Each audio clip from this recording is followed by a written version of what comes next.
Assalamualaikum warahmatullahi wabarakatuh.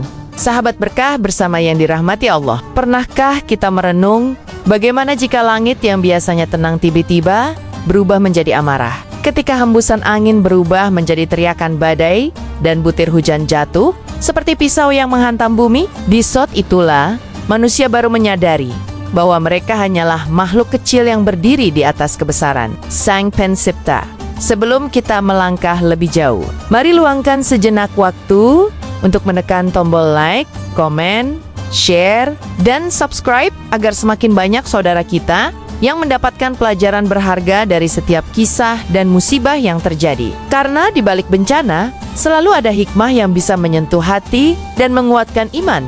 Hari ini, kita akan membahas sebuah peristiwa yang mengguncang kota Bandung, badai Seroya. Sebuah badai tropis yang datang tanpa banyak tanda, melanda dengan kekuatan besar, dan meninggalkan pesan yang mengguncang jiwa. Apakah ini sekadar fenomena alam? Atau justru peringatan lembut dari Allah? Mari kita renungkan bersama. Bandung, kota yang dikenal dengan kesejukan dan keindahannya, tiba-tiba berubah menjadi lautan badai. Langit hitam pekat menggulung dari utara, membawa angin kencang yang membuat pohon-pohon bergoyang seperti akan tumbang. Hujan deras turun tanpa ampun, memukul atap rumah, mengguyur jalanan, dan membuat warga berlarian mencari tempat perlindungan. Dalam sekejap, kota yang damai berubah menjadi pemandangan menegangkan. Di beberapa titik, atap rumah beterbangan, papan reklame tumbang, dan kendaraan terseret derasnya angin. Tidak sedikit warga yang harus dievakuasi karena rumah mereka rusak atau terendam air. Tangisan anak-anak dan teriakan panik terdengar bersaut-sautan. Namun di tengah kekacauan itu, ada yang luar biasa. Warga saling membantu tanpa memandang siapapun. Mereka yang tak saling kenal, saling menolong. Mereka yang sebelumnya sibuk, kini saling peduli. Inilah ironi dari musibah. Di saat semuanya hancur secara fisik, hati manusia justru mulai diperbaiki. Allah mengguncang bumi bukan semata untuk menghukum, tapi untuk membangunkan hati-hati yang tertidur. Kadang badai yang paling besar bukan datang dari langit, tapi dari dalam hati yang mulai lupa kepadanya. Badai Seroja bukan sekadar hujan deras. Ia adalah pusaran besar yang terbentuk dari pertemuan dua kekuatan alam.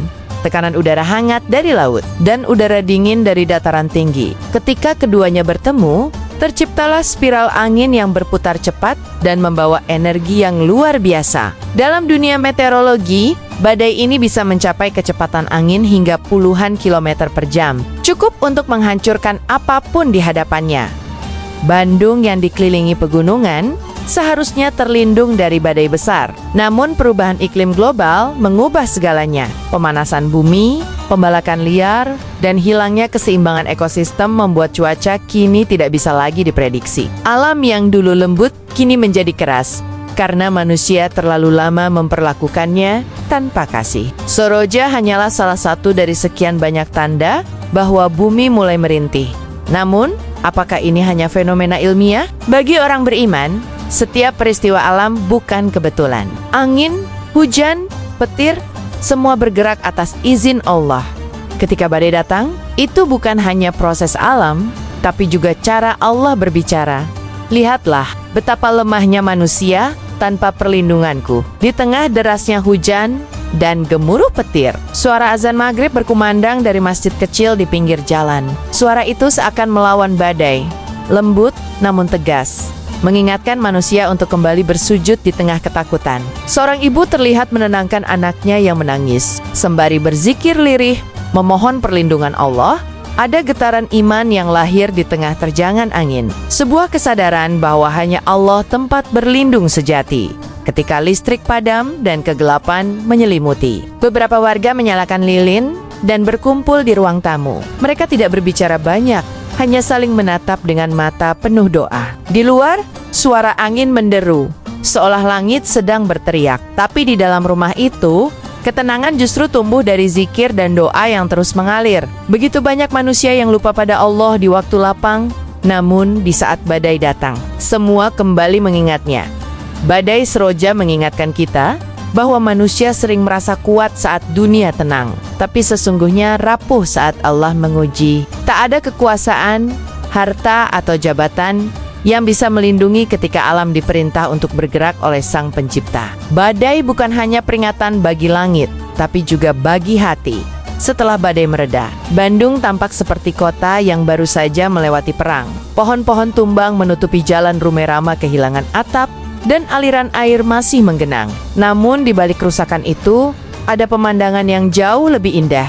Manusia saling bergandeng tangan, para pemuda membantu warga lanjut usia, relawan datang tanpa pamrih, dan masjid-masjid menjadi tempat perlindungan. Sementara bagi yang kehilangan rumah, Allah berfirman dalam QS Al-Hadid ayat 22, "Tidak ada suatu musibah pun yang menimpa di bumi dan pada dirimu sendiri, melainkan telah tertulis dalam kitab sebelum kami menciptakannya." Ini menjadi pengingat bahwa tidak ada yang terjadi tanpa rencana Allah. Semua bencana sudah ditetapkan, bukan untuk menghancurkan, tapi untuk menumbuhkan kesadaran baru dalam diri manusia. Mungkin badai ini datang bukan untuk menghukum Bandung, tapi untuk mengajarkan arti sabar dan kebersamaan. Karena terkadang Allah menurunkan badai bukan untuk menenggelamkan manusia, tapi untuk mencuci hati-hati yang telah kotor oleh kesombongan dunia. Badai seroja bukan hanya fenomena meteorologi, tapi juga ayat-ayat kauniyah, tanda-tanda kebesaran Allah yang tampak di alam semesta. Dalam Al-Quran, Allah sering mengingatkan manusia melalui angin, hujan, petir, bahkan gempa bumi. Semua itu bukan sekadar peristiwa fisik, tapi peringatan spiritual agar manusia tidak lalai. Ketika bumi bergetar dan langit bergemuruh, Allah seakan berfirman, "Lihatlah, aku masih mengatur semuanya." Manusia bisa menundukkan teknologi, tapi tidak akan pernah bisa menundukkan kehendak Allah. Itulah sebabnya, setiap badai harusnya menjadi momen introspeksi, bukan hanya memperbaiki rumah, tapi juga memperbaiki diri. Banyak yang bertanya, apakah ini azab? Jawabannya tergantung pada hati masing-masing. Bagi yang lalai, mungkin ini teguran. Tapi bagi yang beriman, ini ujian yang mendekatkan mereka pada rahmat Allah. Karena sejatinya, badai yang paling besar adalah ketika iman kita goyah oleh dunia. Dulu, alam adalah sahabat manusia. Gunung memberikan kesejukan, sungai memberi kehidupan, dan angin membawa kesegaran. Namun kini, manusia memperlakukan alam dengan keserakahan. Hutan dibabat, sungai dicemari, udara dirakuni. Maka, ketika alam melawan, sesungguhnya ia hanya menuntut keadilan.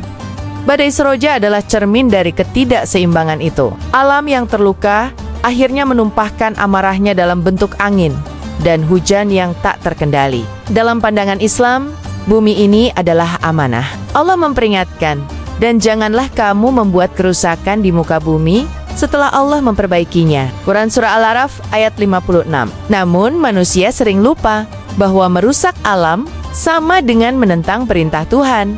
Karena itu, tugas kita setelah badai ini bukan hanya membersihkan puing-puing, tapi juga memperbaiki cara kita memperlakukan bumi. Sebab, jika manusia tidak berubah, maka bumi akan terus berbicara. Dan setiap bicaranya bisa datang dalam bentuk bencana. Tidak ada yang tahu pasti maksud Allah menurunkan badai ini. Bisa jadi ujian bagi yang sabar, atau peringatan bagi yang lalai. Namun satu hal pasti, setiap musibah mengandung pelajaran. Allah tidak menimpakan cobaan tanpa tujuan. Dalam setiap kerugian, selalu ada ruang untuk introspeksi. Ujian datang agar manusia naik derajatnya. Azab datang agar manusia berhenti dari kesombongan. Dan perbedaan antara keduanya terletak pada bagaimana manusia meresponsnya. Jika dengan sabar dan syukur, maka badai menjadi ujian. Jika dengan marah dan kufur, maka badai berubah menjadi hukuman. Badai seroja di Bandung bukan sekadar berita, tapi cermin bagi seluruh umat manusia. Cermin bahwa dunia sedang menua, bumi semakin rapuh, dan hati manusia perlu kembali diperbaiki dengan zikir, doa, dan amal kebaikan ketika semua hening setelah badai. Hanya suara doa yang masih menggema di setiap musala, rumah, bahkan tenda pengungsian. Bibir-bibir umat bergetar menyebut nama Allah. Tidak ada lagi sekat antara kaya dan miskin, pejabat dan rakyat.